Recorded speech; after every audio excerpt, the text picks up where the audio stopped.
tell you an image from Saturday, our session Saturday, that sticks in my head. Well, I grew up in Rochester, born and raised in Rochester, and we initially lived at 80 Reynolds Street with my grandparents, my aunt, her two kids, and my great aunt. So it was a full house.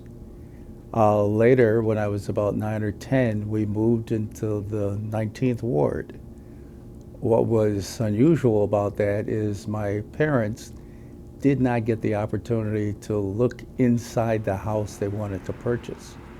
They had to send someone who happened to be white to look inside their house because there was sort of a covenant in the 19th Ward not to sell homes to African Americans. When they eventually moved furniture and their children in, they were surprised, in fact shocked, to get letters from what was listed as the Millbank Street Ku Klux Klan.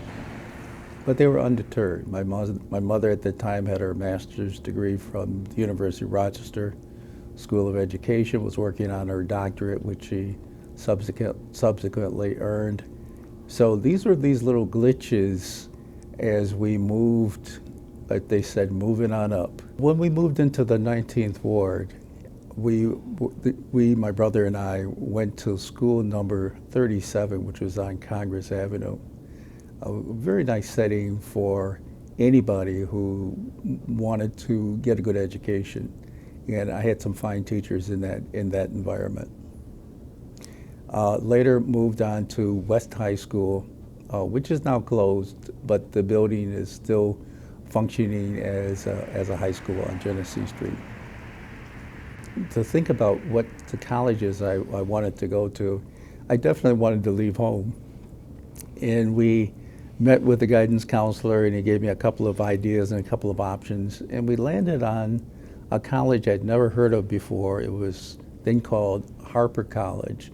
It's now the State University at Binghamton. Well, at that time, we really didn't have fraternities or sororities, but there were, along with that half a dozen African American students, there were about a half a dozen Latino students, Chinese, Cubans, Puerto Ricans, Dominicans, and others. And we formed something called the Afro-Latin Alliance. That first year of connectedness when we had the Afro-Latin Alliance was also an eye-opener as to how coalitions could be built and people could work together effectively. How did you get involved with AALDP? I have one person to express my thanks to, and that was the late Betty Rainey. Betty Rainey was someone who worked for Rochester Area Community Foundation, dealing with their scholarships. And she was also just a very bright and positive person. And she said, Rodney, two things you need to get involved with: Students in Africa. She was a partner with Students in Africa, and something called the United Way's African American Leadership Development Program. I said, what in the world is that? Now, Coach writes for the Atlantic magazine. Rodney is very committed and steadfast to the AALDP with United Way. Rodney has been the coordinator of the African American Leadership Program for the last 15 years. As a matter of fact, Rodney is a 1995 graduate of the program. But Rodney works tirelessly year in and year out to make sure that we have the best facilitators, the best volunteers, and to make sure that we can do everything we can do to make it a stunning program. Rodney is a tireless leader. He reads a lot. He's involved in the community, and he shares all that with our participants in the class. It has been a magnificent journey to connect with leaders who in 1 year could be, education-wise, could be GED to PhD, 20 to 60, to come from all kinds of backgrounds, work in all kinds of environments. So I thank the United Way for having the foresight to invest time, energy, and resources in the development of leaders in this community. When you're taking pictures, What are you trying to capture in that frame? We all have music, and some of us play the music pretty loudly, and some of us have yet to play the music. We're going to probably die with the music still in us.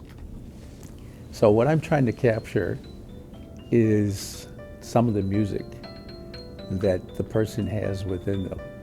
It could be in the smile, it could be in the tilt of the head, it could be in the hands, it could be in just the glint in the eyes.